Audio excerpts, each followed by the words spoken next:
stingă uneori,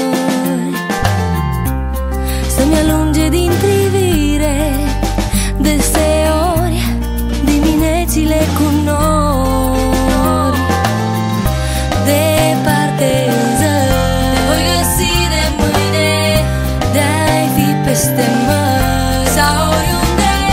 De ochii tăi căprui mi-e dor, ca de o zi de primăvară. Îmi bate inima și acum, la fel ca prima oară. Ce vis frumos, e iubirea ce ne leagă. Tot ce vrei să-mi spui, spun ochii tăi căprui. Cât de aproape-i împlinirea, nu în fiecare zi. La ușă-ți bate fericit,